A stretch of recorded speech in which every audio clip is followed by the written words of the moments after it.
कुछ unknown compounds के लिए हम देखेंगे कि किस तरह से आईआर स्पेक्ट्रा के बेस पे हम उन कंपाउंड्स के फंक्शनल ग्रुप को आइडेंटिफाई या डिटरमाइन कर सकते हैं।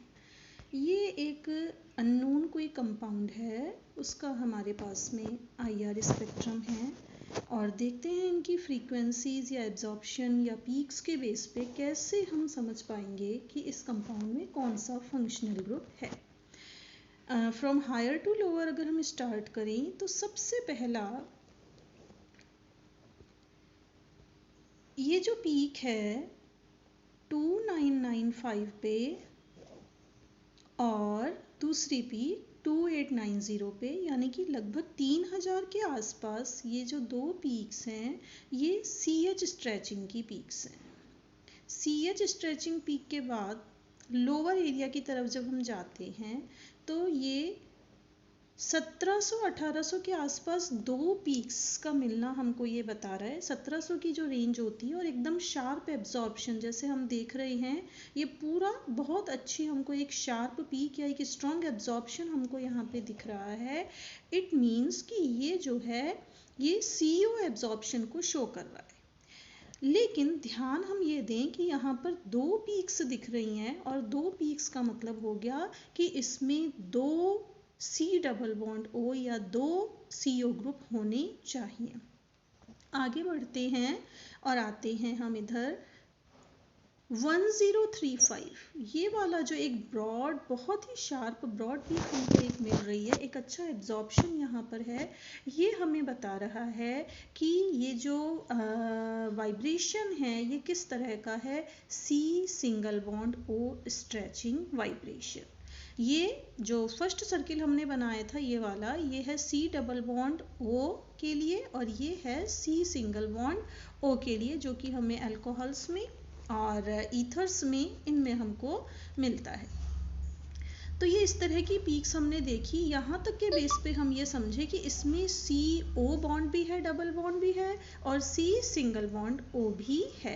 उसके बाद ये जो वाइब्रेशंस हैं ये डिफॉर्मेशन वाइब्रेशंस हैं जो हमको 1460, 1408, 1379 सेंटीमीटर इनवर्स पे जो मिल रही हैं, ये हैं deformation vibration, CH bending vibration, जो कि मैथिलीन ग्रुप में या मिथाइल ग्रुप्स में देखने को मिलती हैं।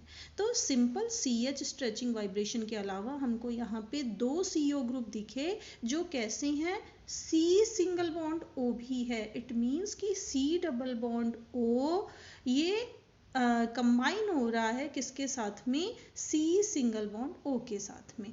तो इस सारी फ्रीक्वेंसीज के बेस पे जो हम कंक्लूड कर पा रहे हैं वो क्या, कि ये कंपाउंड मोस्ट प्रोबेबली कोई ना कोई एनहाइड्राइड होना चाहिए।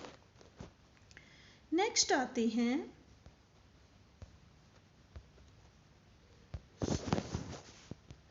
ये हमारे पास में एक दूसरा स्पेक्ट्रम है और इसका कंपाउंड हम जानने की कोशिश करेंगे कि कौन सा फंक्शनल ग्रुप इस कंपाउंड में प्रेजेंट है। तो ये देख रहे हैं हम यहाँ पे ये 3000 के आसपास हमको मिल रही है CH स्ट्रेचिंग की पीक। इधर एक पीक है जो कि 3500-3600 के आसपास है, जो हमें हीट्रो एटम की उपस्थिति के बारे में बताती है। तो कोई ना कोई OH ग्रुप जो है, हाइड्रोक्सिल ग्रुप इसको होना चाहिए, क्योंकि इसकी शेप जो है वो ब्रॉडर है।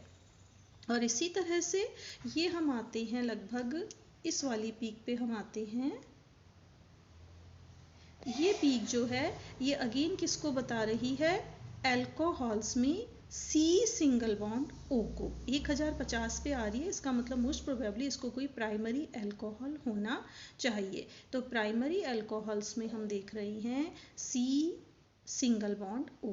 तो इट मीन्स ये जो कंपाउंड है इसको क्या होना चाहिए, कोई ना कोई अल्कोहल, प्राइमरी अल्कोहल होना चाहिए। तो functional group present here is hydroxyl. Next आते हैं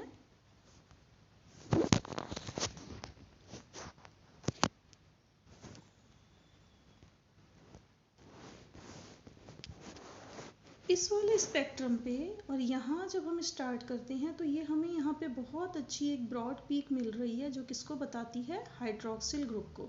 तो OH ग्रुप है यहाँ पर। आगे बढ़ते हैं, ये OH ग्रुप हुआ। ये इधर जो पीक्स मिल रही हैं ये है CH स्ट्रेचिंग की पीक्स जो कि 3000 सेंटीमीटर इनवर्स के आसपास हैं। आगे चलते हैं,